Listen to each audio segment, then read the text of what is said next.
আমি আজকে কলার থোড় দিয়ে একটা রেসিপি দেখাবো।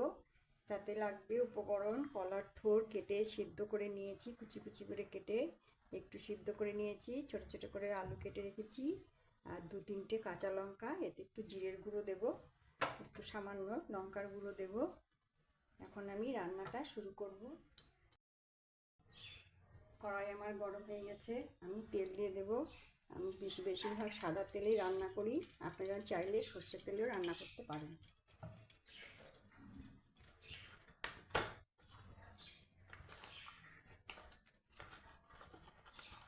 এখানে আমি সাদা জিরে ফোড়নে দেব, শুকনো লঙ্কা, তেজপাতা,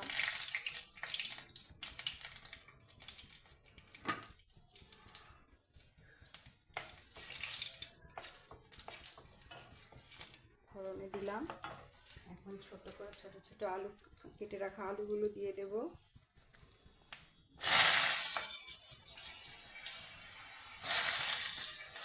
ভেজে নেব।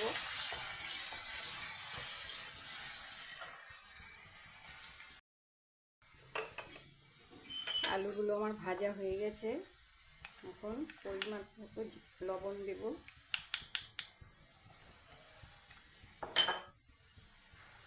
হলুদ গুঁড়ো দিলাম, জিরের গুঁড়ো দিলাম,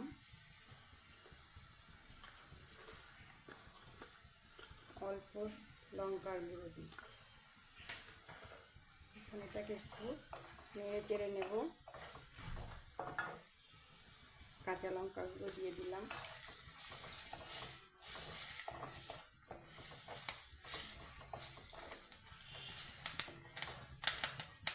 সেদ্ধ করা থোড়টা দিয়ে দেব।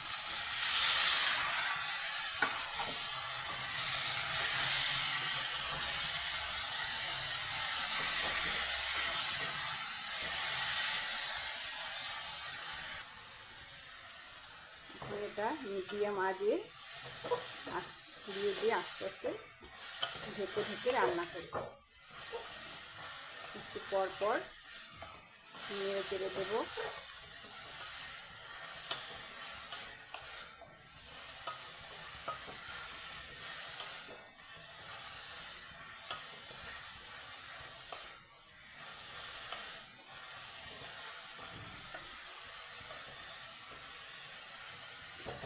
এখন আমি একটু ঢেকে দেবো, আঁচটা কমিয়ে দেব। ঢাকনাটা তুলে দেখব এখন।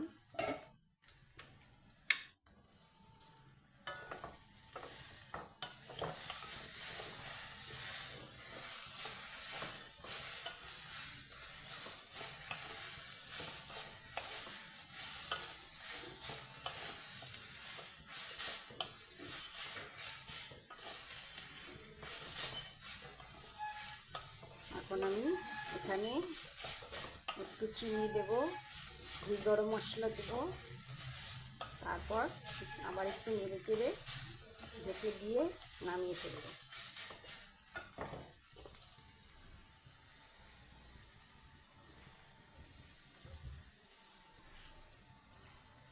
চিনি দিলাম,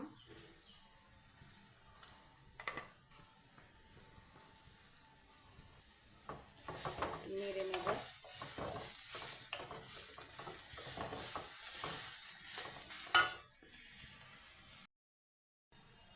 রান্নাটা আমার হয়ে গেছে।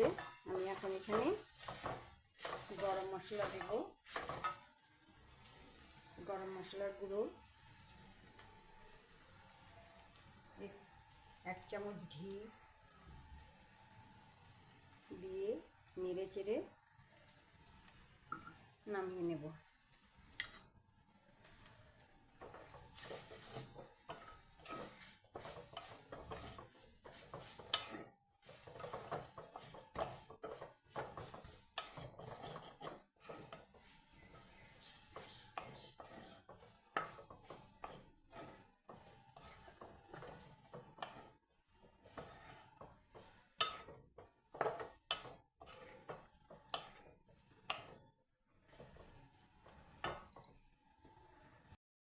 রান্নাটা আমার হয়ে গেছে, আমি গ্যাসটা অফ করে দেব।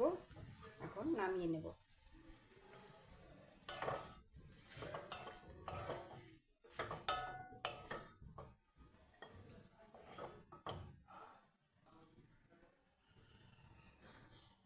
দেখুন, খেতেও ভালো লাগবে, খেয়ে দেখবেন।